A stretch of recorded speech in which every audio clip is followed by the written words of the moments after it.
जय जय रघुवीर समर्थ समर्थ म्हणतात की लोक काय म्हणतील यापेक्षा आपलं मन काय म्हणेल, यापेक्षा आपलं चांगलं मन काय आपल्याला म्हणता इकडे आपण लक्ष द्यायला हवं। आणि म्हणूनच समर्थ म्हणतात की त्या प्रामाणिक मनाचा आपण सल्ला घ्यावा आणि त्याचप्रमाणे आपल्या जीवनामध्ये वाटचाल करावी असं समर्थांनी आपल्याला इथे सांगितलं।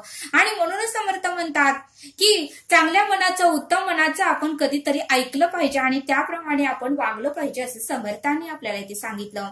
आणि म्हणूनच समर्थ म्हणतात की आपल्या समोर एकच प्रश्न उभा राहतो की सदैव की मला मी जर असं वागले तर लोक काय म्हणतील, मी हा ड्रेस घातल्यावर लोक काय म्हणतील, आणि मी ट्रिप मध्ये मी जर आईस्क्रीम खाल्लं तर लोक काय म्हणतील, आणि मी नाटक सिनेमा पाहायला गेले आणि तेथे मी जर लेमन गोळी तोंडात टाकली तर लोक काय म्हणतील। अशा प्रकारे अनेक वेळा आपल्या मनामध्ये प्रश्न निर्माण होतात, अशा प्रकारे अनेक वेळा आपल्या मनामध्ये प्रश्न निर्माण होतात। आणि म्हणूनच समर्थ म्हणतात की लहान मूल मस्त आनंदात असते, ते मनावर कसलेही दडपण घेत नाही। ते लहान मूल आपल्या मनावर कोणत्याही प्रकारचे दडपण घेत नाही, कोणत्याही प्रकारचं टेन्शन घेत नाही। ते लहान मूल नेहमी हसत खेळतच असतं, त्याच्याकडे बघितल्यावर सकारात्मक विचार येतात, कारण त्याचा चेहरा नेहमी हसरा असतो, नेहमी तो खेळण्यात गुंग असतो, कोणताही तो विचार करत नाही।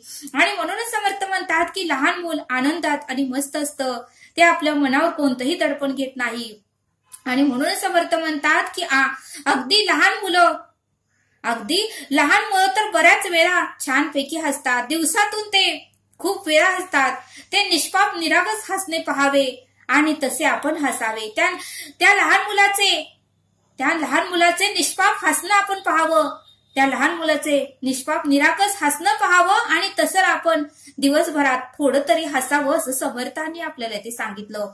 आणि म्हणूनच समर्थ म्हणतात की मनुष्य हा मोठा होत जातो, म्हणून समर्थ म्हणतात की जसं मनुष्याचं वय वाढतं तसं मनुष्य मोठा होतो, पण जसं मनुष्य मोठा होतो तसं मात्र मनुष्य हसायचं कमी करतो, हसणं जणू काही तो विसरूनच जातो। जसं तो मोठा होतो तसं हसणं तो कमी करतो आणि जणू काय आयुष्यामध्ये हसणं तो विसरूनच जातो आणि मग मात्र दुःख वाढवून घेतो, मग मात्र आपल्या आयुष्यामध्ये दुःख वाढवून घेतो आणि मग मनात दुःखरूपी कचरा वाढतच जातो। मग मात्र दुःख वाढवून घेतलं की हळूहळू मनामध्ये दुःखरूपी कचरा हा वाढतच जातो। आणि म्हणूनच समर्थ म्हणतात की दुःख वाढवून घेऊ नका, दडपण तणाव हा नंतर वाढतच जातो। म्हणून समर्थ म्हणतात की आयुष्यामध्ये माणसाच्या आपण स्वतःहून दुःख वाढवून घेतो, मग मनात मात्र दुःखरूपी कचरा वाढत जातो आणि दडपण वाढतं, तणाव वाढतो, टेन्शन वाढतं, काळजी वाढते आणि या सर्वातूनच आपलं blood pressure, sugar, heart attack, अर्धांगवायू असे आजार वस्तीला येतात। यातूनच मग blood pressure, sugar, heart attack, अर्धांगवायू असे आजार वस्तीला येतात आणि ते वाढतच जातात। आणि मग मात्र अशा वेळेस काही लोक नकारात्मक दृष्टिकोनातून आपल्या जीवनाकडे पाहतात आणि त्यांना मात्र जीवन जगू वाटत नाही, त्यांना मात्र जिकडे तिकडे पाहावे तिकडे नकारात्मकच गोष्टी ऐकायला मिळतात आणि मग त्यांचा आयुष्यातला आनंद जणू काही कोणी हिरावून घेतल्यासारखंच ते वागतात। आणि मग काही ठिकाणी समर्थ म्हणतात की आत्महत्यासारखे प्रकारही घडतात, मग मात्र या टेन्शनमुळे, या ताणतणावामुळे, या दुःखामुळे आत्महत्यासारखे प्रकारही काही ठिकाणी घडतात। आणि म्हणूनच समर्थ म्हणतात की हे जर दुष्ट चक्र टाळायचं असेल तर आपणही जीवनामध्ये हसलं पाहिजे, दुःख कमी करून आपण जीवनाकडे सकारात्मक दृष्टिकोने बघितलं पाहिजे असं समर्थांनी आपल्याला ते सांगितलं। आणि म्हणून समर्थ म्हणतात की ज्या ठिकाणी आपलं मन रमतं, जे काम आपल्याला मनापासून आवडतं तेच काम आपण आनंदाने करावं। आणि म्हणून समर्थ म्हणतात की सुखाचे अंकुर वाढवायचे असेल तर दुःखाचे काटे खोडावेच लागतील। म्हणून समर्थ म्हणतात की सुखाचे अंकुर वाढवायचे असेल तर दुःखाचे काटे आपल्याला काढून टाकावेच लागतील असं समर्थांनी आपल्याला ते सांगितलं। म्हणूनच समर्थ म्हणतात की लोक काय म्हणतील यापेक्षा आपलं मन काय म्हणेल इकडे आपण लक्ष द्यावे, लोक काय म्हणतील यापेक्षा आपलं मन काय म्हणतंय इकडे कधीतरी लक्ष द्यावं, त्या प्रामाणिक मनाचा कधीतरी सल्ला घ्यावा आणि त्याचप्रमाणे जीवनामध्ये वाटचाल करावी। कारण फुकटचा सल्ला देणारे सल्लागार आपल्याकडे फार आहेत, त्यांचं किती ऐकायचं, आणि किती सोडून द्यायचं हे आपणच ठरवायचं असं समर्थांनी आपल्याला इथे सांगितलं. आणि म्हणूनच समर्थ म्हणतात की मला इतकं सांगावंसं वाटतं की सदैव तुम्ही सात्विक आणि सकारात्मक आणि चांगलाच विचार करा. कारण आपण जसा विचार करतो तसा आपल्या आयुष्यामध्ये घटना घडत जातात.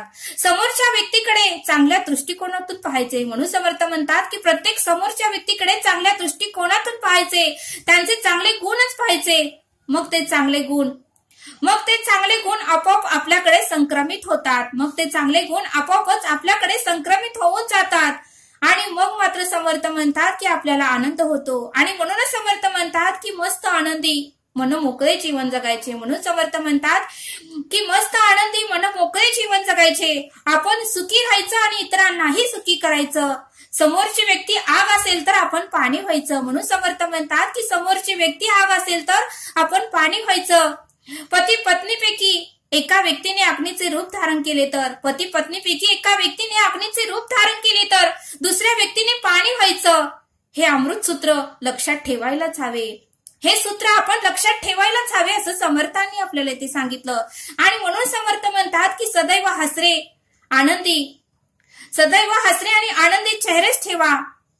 आणि यातूनच आपल्याला आत्मकल्याण साधायचं आहे. यातूनच आपल्याला आत्मकल्याण, जनकल्याण आणि विश्व कल्याण साधायचं आहे. आणि म्हणूनच समर्थ म्हणतात की आपण स्वतःही आनंदित राहायचं आहे आणि इतरांनाही आनंद द्यायचा आहे. आपण जर दुःख कवटाळून बसलो तर ते दुःख कधीच कमी होणार नाही. आणि म्हणूनच समर्थ म्हणतात की लहान मुलांसारखं कधीतरी जगायला पहा.